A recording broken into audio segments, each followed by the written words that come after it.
आज की वीडियो में हम देखेंगे कि वो कौन से 6 अहम वाकयात हैं जो साल 2023 में विर्गो वालों के साथ हो सकते हैं। ये अहम वाकयात नेगेटिव हैं या पॉजिटिव, और ये वाकयात कौन सी डेट और मंथ में होने जा रहे हैं, जानेंगे आज की वीडियो में। तो चलिए बिना वक्त ज़ाया किए शुरू करते हैं।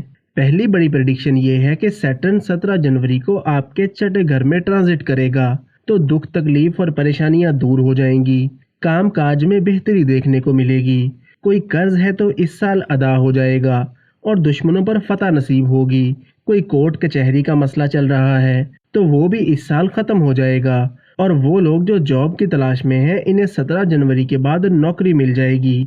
दूसरी अहम प्रेडिक्शन ये है कि जुपिटर 21 अप्रैल के बाद आपके 8th हाउस में ट्रांजिट करेगा, तो 21 अप्रैल के बाद आपको शादीशुदा जिंदगी में पहले से ज़्यादा ध्यान देने की ज़रूरत होगी, वरना कुछ मसाइल हो सकते हैं। इसके अलावा 21 अप्रैल के बाद कोई प्रॉपर्टी खरीदना चाहते हैं या कोई बड़ी इन्वेस्टमेंट करना चाहते हैं तो पहले अपना जायचा बनवाने या दिखाने के बाद ही कोई इन्वेस्टमेंट करें। तीसरी बड़ी प्रेडिक्शन ये है कि सैटर्न के 17 जनवरी को छठे घर में आने से इसकी नज़र तीसरे, 8वें और 12वें घर पर पड़ेगी, तो 17 जनवरी के बाद काम या कारोबार को लेकर ट्रैवल दिखाई देते हैं।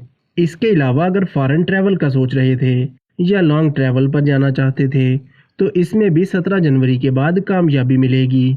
चौथी अहम प्रेडिक्शन ये है कि 6 अप्रैल के बाद मरकरी आपके 8th हाउस में ट्रांजिट करेगा, तो अप्रैल में आपको इन्फेक्शन और स्किन एलर्जी जैसे मसाइल हो सकते हैं।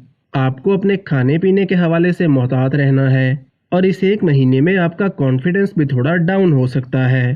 पांचवी बड़ी प्रेडिक्शन ये है कि राहु 30 अक्टूबर को 7th हाउस में ट्रांजिट करेगा, और जब राहु आपके छठे घर में आएगा तो केतु मून के ऊपर होगा, तो 30 अक्टूबर के बाद कोई भी पार्टनरशिप नहीं करनी। रुपए पैसे के लेन देन में बहुत मोहतात रहना है। इसके अलावा 30 अक्टूबर के बाद लव रिलेशन और शादीशुदा जिंदगी में बिला वजह की गलतफहमियां हो सकती हैं, और राहु के 7th हाउस में होने से पढ़ाई से भी आपकी तवज्जो हट सकती है।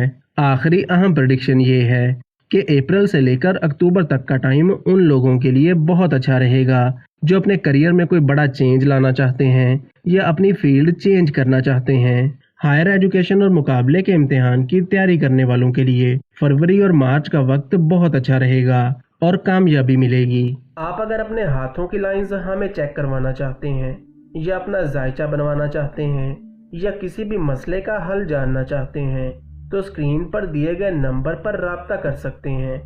तो दोस्तों, ये थी हमारी आज की वीडियो। उम्मीद है कि आपको वीडियो ज़रूर पसंद आई होगी। वीडियो को लाइक और चैनल को सब्सक्राइब ज़रूर करें, और अगर आपका कोई सवाल है तो आप कमेंट्स में पूछ सकते हैं। इसके अलावा आप हमें हमारे फेसबुक, ट्विटर और इंस्टाग्राम पर भी फॉलो कर सकते हैं।